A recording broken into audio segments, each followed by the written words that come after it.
Bonjour à tous, ce soir je vais vous proposer une petite vidéo en mode très résumé. Là on quitte tout juste un live de 3 heures où on a fait la découverte du matériel qui est derrière moi. Il s'agit du processeur, le 9900K d'Intel avec la carte mère Maximus 11 Gen d'Asus. Donc le produit a déjà été découvert dans une précédente vidéo et puis là on voulait voir un petit peu ce que ça donne en termes de performance et puis en termes d'overclocking. Donc on a fait un live de 3 heures de long, on a essuyé un petit peu les plâtres, les petits bugs à droite à gauche, histoire de découvrir cette plateforme. Et maintenant qu'on l'a bien en main, je vous propose de faire un petit condensé de tout ce qu'on a découvert, voir les performances à stock du processeur, que ce soit sur Cinebench ou sur des applications beaucoup plus lourdes comme Prime 95 et puis Prime 95 AVX, voir la consommation, la température. On fera un petit passage dans le BIOS, on fera des réglages manuels, je vous expliquerai les différentes options qu'il faut régler pour pouvoir overclocker votre processeur. Et puis ensuite, on refera les mêmes tests en voyant les tensions d'alimentation maximum qu'on peut utiliser suivant les différents logiciels que l'on utilise, parce que voilà, la tension d'alimentation maximum pour Cinebench R15 va pas être la même que pour Prime 95, qui sera encore différente que un test qui utilise de l'AVX. Donc on va voir un petit peu tout ça, les différentes températures, les différentes fréquences, et puis voilà, j'espère que ça répondra à toutes vos questions.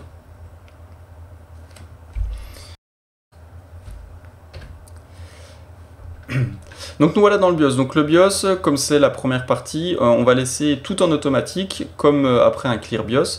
La seule paramètre qu'on a changé, c'est celui-ci, la détection du ventilateur. Comme on ne veut pas que la carte mère nous empêche de démarrer à cause de l'absence de ventilateur, on l'a mis sur Ignore, mais sinon tous les paramètres sont en auto. Donc on va avoir les performances vraiment en sortie de boîte. Alors nous voici arrivés sur le bureau du système d'exploitation et puis on va faire des tests avec Cinebench R15 pour débuter, donc c'est le plus facile de la série. Il va utiliser les 8 cœurs et les 16 threads. Donc j'ai ouvert CPU-Z, on peut bien vérifier qu'on a un 9900K, on peut vérifier qu'il a 8 cœurs et 16 threads. La fréquence oscille en fonction de la charge, de même que la tension d'alimentation. Donc on voit qu'au repos il tourne à 0,8 volts et puis les températures sont relativement basses au repos, donc on a à peu près une trentaine de degrés. Sur la colonne max de Cortemp, vous pourrez voir les températures maximum atteintes par tous les cœurs lors de la charge. Donc on va lancer Cinebench R15, on va voir que la charge passe sur tous les cœurs, donc on a 100% d'utilisation sur les 8 cœurs, et que les températures augmentent. Donc la tension d'alimentation sur Cinebench est de 1,18 volts. Dans l'interface qui est à droite de votre écran, vous pouvez voir que la charge correspond à 211 watts. Donc là, c'est la consommation de l'alimentation. Et puis la fréquence, elle est à 4,7 GHz sur tous les cœurs lors du test. Donc là, le test a été un petit peu trop rapide, j'ai pas eu le temps de vous montrer, mais c'était à 4,7 sur l'ensemble des cœurs. Donc voilà, 211 watts sur du Cinebench R15, 1,18 volts et puis 4,7 GHz. La température max est de 72 degrés sur le cœur le plus chaud et puis la température max est de 66 sur le cœur le plus frais. On fait 2500 points, donc là c'est les performances à stock lorsqu'on ne touche pas du tout le BIOS. Donc dès que vous démarrez la carte mère avec ce processeur, c'est le score que vous devez faire. Ensuite, on va lancer Prime 95 sans AVX. Donc sans AVX, il n'utilise pas le jeu d'instruction AVX, donc c'est un petit peu plus facile pour le processeur. Et donc la fréquence devrait être la même que durant Cinebench. Donc là, on rentre des paramètres 64 et 64 et puis on coche le Run FFT in place. C'est ce qui est le plus traumatisant pour le processeur, c'est ce qui va le faire chauffer le plus et le faire consommer le plus. Donc on lance le logiciel Prime 95 sans AVX, donc c'est la version 26,6. On voit que la fréquence est de 4,7 sur tous les cœurs, donc comme pour Cinebench. La tension d'alimentation baisse un petit peu, au lieu d'un 18 on tombe à 1,16, donc c'est un petit drop.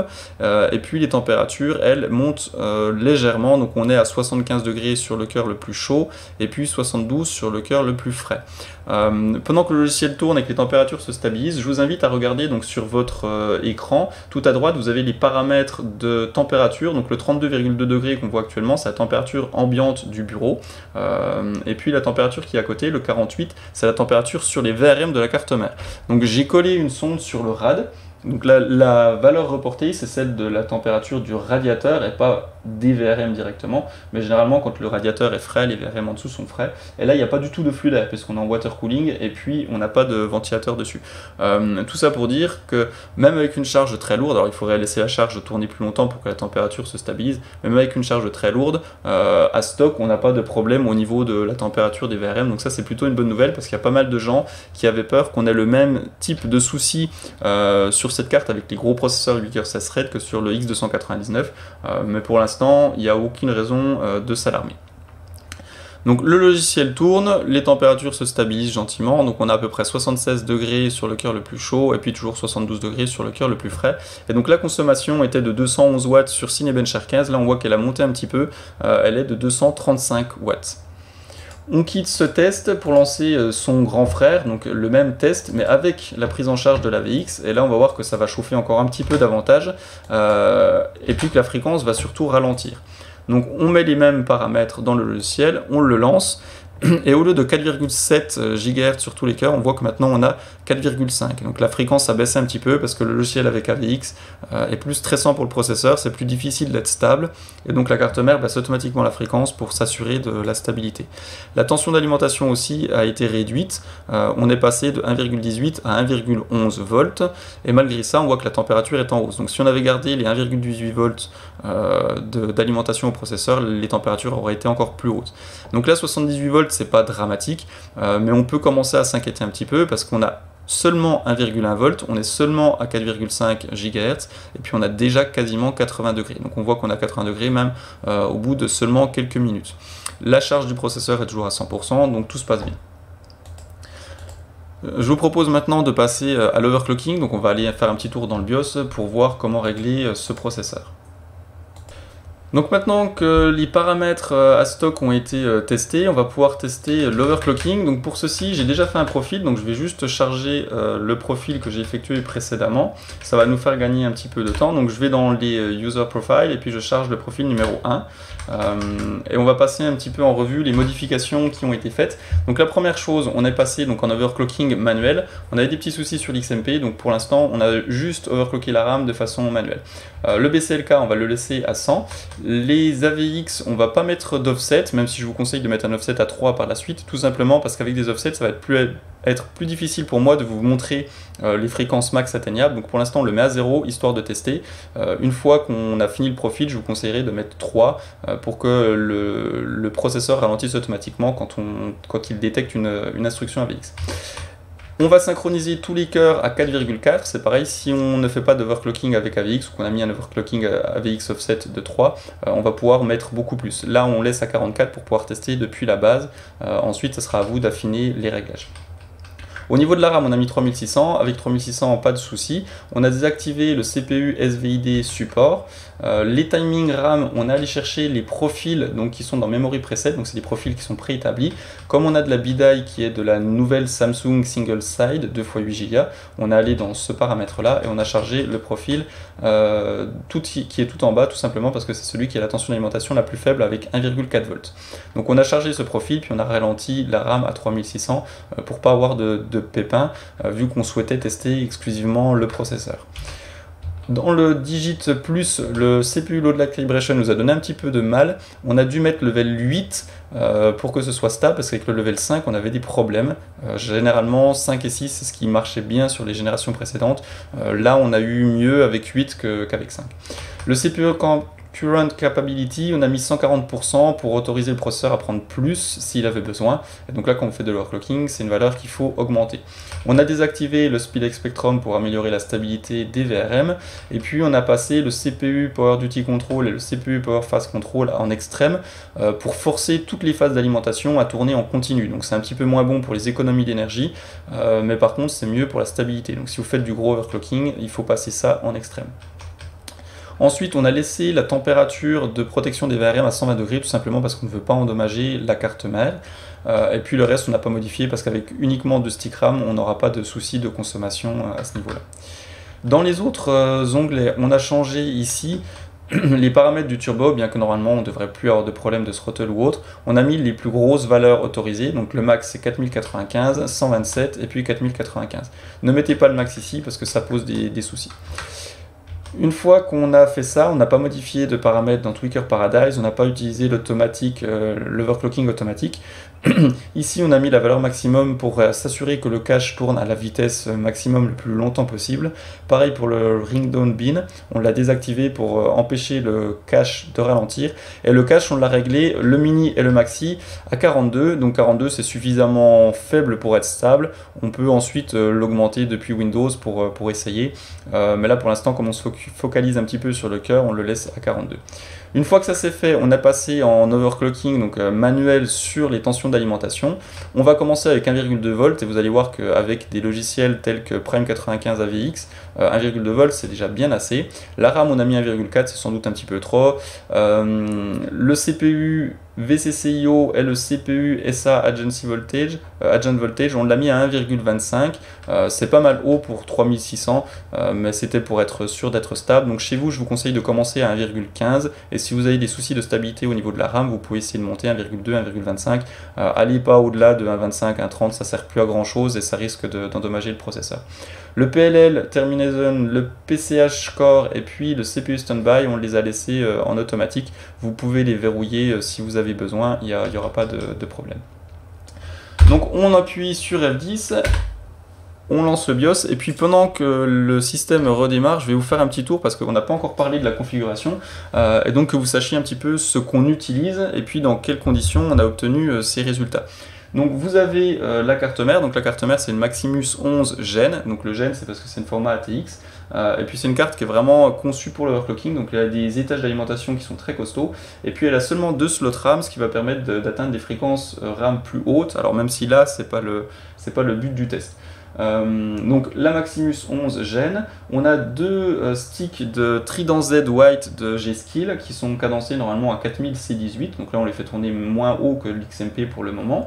On a un waterblock de Cooler Master qui est très efficace. La pompe de water cooling, je ne sais pas si vous la voyez, donc elle est un petit peu plus loin, c'est une Thermaltake à base de D5, alors j'ai pas le nom exact du modèle Thermaltake, mais c'est une D5 faite par Thermaltake, donc c'est vraiment une très grosse pompe, elle a la vitesse maximum. En refroidissement, on a un rad de Thermaltake aussi, je crois que c'est le CL360 avec 3 ventilateurs de 120. Les ventilateurs sont pas très rapides, ils sont à vitesse moyenne, mais c'est pas gênant parce qu'on a un gros rad et puis le test on le laisse pas tourner suffisamment longtemps pour que la température de l'eau augmente, donc là on est dans des bonnes conditions. Et puis ici on a le voltmètre qui va vous dire la tension d'alimentation du processeur, donc c'est juste un petit contrôle pour vérifier que CPU-Z ne donne pas de valeur erronée, et puis il est plugué sur les points de mesure de la Maximus 11 Gen qui sont ici. La carte graphique, c'est une toute petite carte graphique, c'est juste pour avoir un affichage.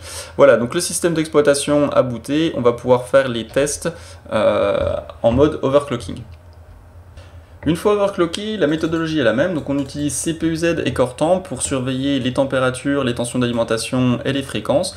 On a 4,4 GHz pour le processeur, on configure Prime 95 de la même façon. Et puis on va voir un petit peu les températures et la consommation qui augmentent.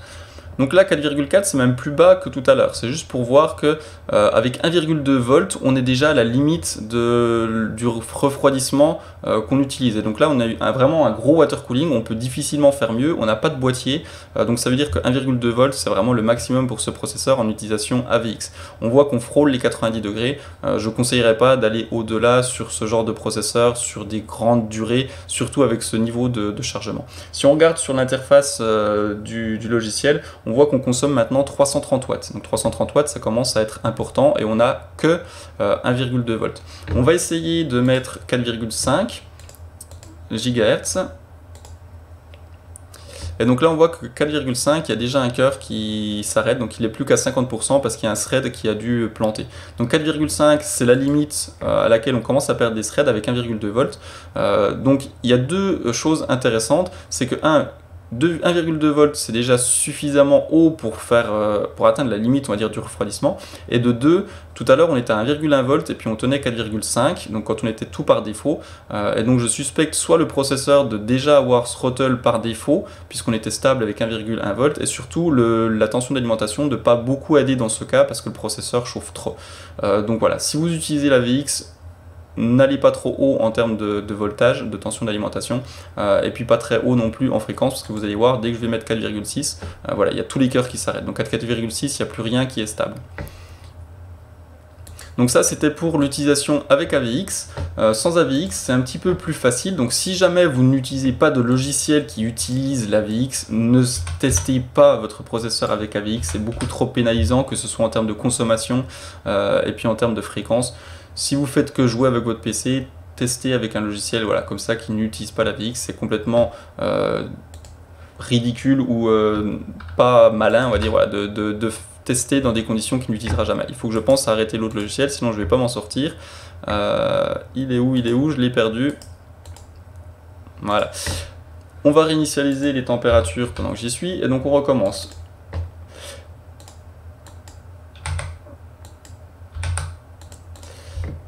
Alors on est parti, ce coup-là on va pouvoir mettre un petit peu plus de tension d'alimentation parce que comme le logiciel n'utilise pas la VX, c'est moins stressant pour le processeur et donc on peut mettre un petit peu plus de V-Core avant d'atteindre la limite. Donc la limite qu'on s'est fixée c'est 90 degrés. Donc j'ai mis 1,25 avec le logiciel Turbo V-Core et on voit qu'avec 1,25 on atteint quasiment les 90 degrés et la consommation maintenant est de 300 watts, 306 watts exactement à cet instant.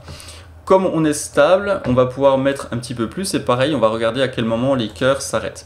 Donc là, c'est une utilisation très lourde sans AVX, donc c'est très pénalisant. Si ça passe, en gros, les jeux passeront sans souci. Donc 4,7 GHz, on est bon. 4,8 GHz, on est bon. Alors, pour être bon, il faudrait laisser tourner beaucoup plus longtemps. Là, on fait vraiment du très rapide, histoire de dégrossir, de trouver à peu près les limites. De toute façon, chaque processeur est différent. Donc, c'est pour vous donner une idée de ce à quoi vous pouvez prétendre avec ce 9900K. 4,9 pour l'instant, ça tient. Avec 1,25, on va laisser un tout petit peu plus de temps. Donc là, on voit que les sondes de température sont vraiment très très chaudes. 93 degrés, 87 degrés, donc sur l'ensemble des cœurs. On va essayer d'appliquer un 5 GHz. Voilà, 5 GHz, c'est le freeze. Donc c'est la limite, je suppose, va être entre, si on teste pendant très longtemps, entre 4,8 et 4,9 sur ce logiciel. Donc là, on va faire un petit reboot et puis on se retrouve dans quelques secondes. Voilà, donc le système a redémarré et puis maintenant on va s'intéresser à Cinebench R15. Donc tout à l'heure on avait fait 2050 points avec le processeur qui tournait à 4,7 GHz. Cinebench étant plus léger que Prime 95, on va pouvoir mettre encore plus de tension d'alimentation. Et là pareil, la limite va être relativement basse parce que dans notre cas, avec 1,3 volts, on atteint déjà les 90 degrés. Donc vous allez voir, je spoil un petit peu le résultat, mais c'est relativement bas parce que 1,3 volts sur ce genre de processeur, on aurait voulu mettre un petit peu plus. Et donc attention au throttle, si jamais vous mettez plus, vous risquez d'avoir des performances qui se dégradent dues à la température. On va commencer avec 5 GHz. Donc 5 GHz pour 1,3 sur Cinebench R15 et puis on va voir ce que ça donne. Donc en termes de température, on atteint donc les 90 degrés qu'on s'est fixé comme limite. Alors c'est 91 ou 92, c'est pas un drame, mais on va essayer de ne pas dépasser les 100 degrés. On a toujours pour cible de s'arrêter quand ça devient jaune, on va dire. Donc là, 1,3 volts pour 5G, ça tourne. On consomme 306 watts en charge. Et donc on fait maintenant 2030 points.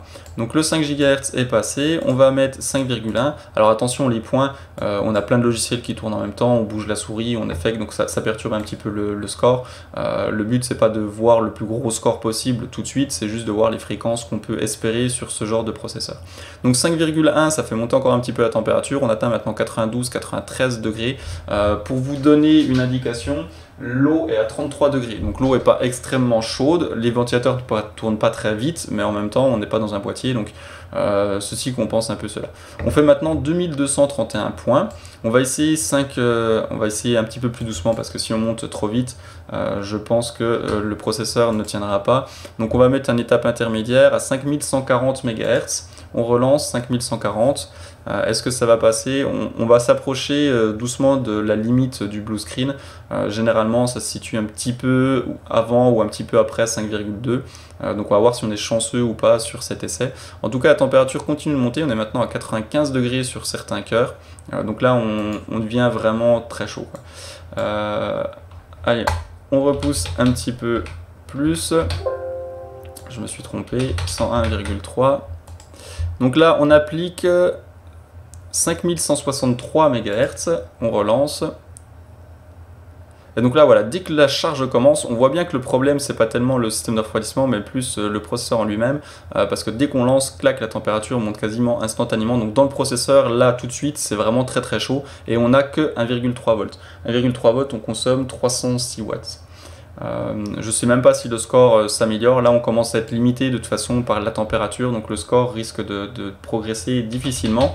On va tenter un 5,2, puis je pense qu'on sera bien au bout de ce que peut donner ce processeur. Et donc là, si on voulait mieux, il faudra un meilleur refroidissement, mais ça va être compliqué, ou alors un meilleur processeur. Donc le logiciel tourne, la consommation reste assez stable.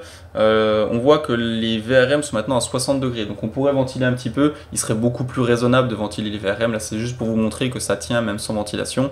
Mais effectivement, évidemment, si vous étiez chez vous, il faudrait ventiler un peu plus.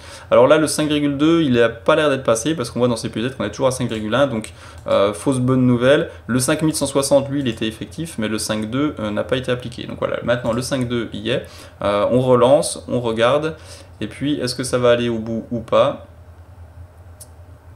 Non, voilà, ça freeze. Donc voilà, 5.2 c'est vraiment la limite de ce processeur à 1,3, on n'arrivera pas à lui faire prendre plus que ça. Et donc là, ce que je vous propose, c'est, on vient d'étudier donc le 9900K, on a vu les performances à stock, on a vu les performances en overclocking max limitées par la température.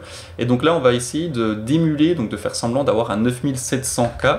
Donc je vais repasser dans le BIOS et je vais couper l'hyperthreading, ce qui va nous donner un processeur de 8 cœurs 8 threads, au lieu d'avoir un processeur de 8 cœurs 16 threads. Et puis on va voir que ça permet, notamment sur Cinebench, de faire chauffer moins le processeur, donc de pouvoir l'overclocker un tout petit peu plus, mais en sacrifiant quelques points dans Cinebench.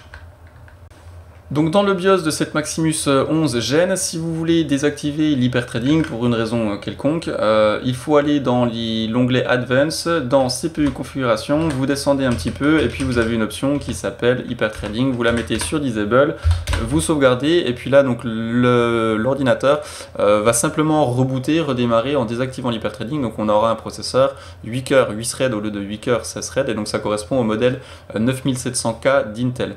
Alors évidemment vous n'allez pas payer un processeur plus cher pour désactiver l'hyperthreading. Nous le but c'est, comme on n'a pas de 9007 sous la main, c'est de pouvoir émuler le processeur que vous auriez si vous avez acheté un 9007. Donc la configuration reboot pendant ce temps là, on va arriver donc sur le système d'exploitation et puis on va lancer Cinebench, on va regarder un petit peu la consommation, on va regarder les températures et puis les fréquences max qu'on peut atteindre en repartant de là où on avait échoué tout à l'heure, c'est-à-dire de 5,2. Donc on lance toujours la même chose, nos deux logiciels, plus Cinebench. On garde un œil sur les températures. Tout à l'heure, rappelez-vous, on dépassait les 90, on était même à 95 degrés. Donc là, on va mettre les mêmes paramètres, c'est-à-dire 1,3 volts. Et puis 5,2. On vérifie que c'est bien effectif.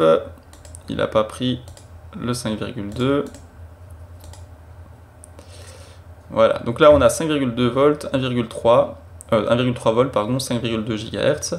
On va lancer Cinebench en regardant la consommation. Donc tout à l'heure on dépassait les 306 watts, maintenant on n'est plus qu'à 235, donc ça fait quand même une grosse économie en termes de consommation. La température, tout à l'heure on était quasiment à 95 degrés, donc le système s'est refroidi un petit peu entre temps, mais maintenant on n'est plus qu'à 80 sur le cœur le plus chaud, donc ça fait quand même pratiquement un gain de 15 degrés, on va dire un bon gain de 10 degrés minimum, et puis le 5.2 qui tout à l'heure n'était pas stable, y est maintenant. Par contre on faisait plus de 2200 points, et on voit que sans hyperthreading, forcément le score dans Cinebench s'en ressent, on fait plus que 1700 points. Comme le processeur chauffe moins, il va pouvoir s'overclocker plus, donc on va pouvoir monter la tension d'alimentation à 1,35 et donc gratter un petit peu en fréquence. On va essayer de passer 5,3 GHz, là où 5,2 tout à l'heure échouait. Peut-être que 5,3 va être faisable avec plus de tension d'alimentation. Donc le logiciel part, on voit au niveau des températures, on atteint maintenant les 90 degrés de manière ponctuelle. J'ai vu un petit peu de jaune qui passait, non pas tout à fait 90, on est 88 degrés. Le logiciel tourne, et pour les plus observateurs, vous voyez sans doute que maintenant il y a moins de carrés jaunes dans Cinebench, on n'en a plus que 8, là où on en avait 16 tout à l'heure, tout simplement parce qu'on n'a plus l'hyperthreading.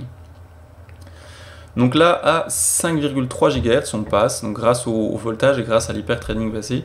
Et avec cette fréquence, on fait 1755 points. Alors encore une fois, les points, c'est pas vraiment l'image des performances, qu'il faudrait couper les logiciels, etc. Mais on voit que ça donne quand même un petit peu plus, que ça donne un petit peu d'air à ce processeur, et que ce qui le pénalise vraiment, voilà, c'est l'utilisation de l'hyperthreading, plus des 8 cœurs, plus de l'overclocking qui a une fréquence importante, une tension d'alimentation élevée, et puis tous ces paramètres ensemble, ça fait que le processeur il a vraiment du mal à arriver à ces niveaux de tension et de fréquence. Est-ce que l'on peut aller un petit peu plus loin? On peut essayer 5,3, on va essayer de monter par BCLK parce que je pense que la limite ne doit pas être bien loin. Donc là, on va être à 5331 MHz. Alors, est-ce que Cinebench va pouvoir aller au bout? J'en suis pas sûr. Ouais, non, là il a planté. Alors, le logiciel a planté. Tout à l'heure, on a essayé, donc on va quand même l'arrêter. Ouais, l'écran bleu, le fameux écran bleu, s'il veut bien s'arrêter. On a des boutons sur les cartes mères, c'est fait pour ça. Voilà, excusez-moi. Donc je vous disais, on a essayé aussi un petit coup de faire du max frequency, donc du CPU-Z. On avait désactivé l'hyperthreading, on a désactivé pas mal de cœurs, on en avait laissé que 2 allumés, et on a réussi à monter la fréquence à 5600 quelque chose. Donc c'était vraiment pour s'amuser, ça n'a aucun but, si ce n'est de voir la plus grosse fréquence possible. Voilà, donc rappelez-vous, le processeur chauffe relativement vite quand on fait de l'overclocking, quand on a des applications comme Prime 95 qui utilisent tous les cœurs et qui les utilisent de façon très intense. Donc quand vous faites de l'overclocking, allez-y doucement avec le V-Core, surveillez toujours bien les températures et puis allez-y progressivement. Quoi dire d'autre? On n'a pas eu de gros soucis sur cette Maximus 11 Genet, les étages d'alimentation semblent très solides, on n'a pas trop tapé dans la RAM, on le fera sans doute un petit peu plus tard, et donc pour l'instant, voilà. Le processeur est très puissant, peut dépasser les 5 GHz, pas dans tous les cas, pas dans toutes les utilisations, et sans doute pas avec tous les dissipateurs possibles. Donc voilà, équipez-vous bien et puis allez-y petit à petit. J'espère que vous aurez appris tout ce que vous souhaitiez découvrir, et puis si c'est pas le cas, dites-moi-le dans les commentaires en dessous, et puis j'essaierai de vous répondre soit en commentaire, soit à l'aide d'une petite vidéo. On fera sans doute d'autres vidéos, il y en a une pour expliquer comment flasher le BIOS, si jamais vous êtes bloqué, et puis il y en a eu d'autres sur la présentation des produits, donc voilà, n'hésitez pas à faire un petit tour, à souscrire si jamais ça vous a plu, et puis n'hésitez pas, voilà, à mettre des commentaires juste en dessous de la vidéo. Allez, je vous dis à très bientôt.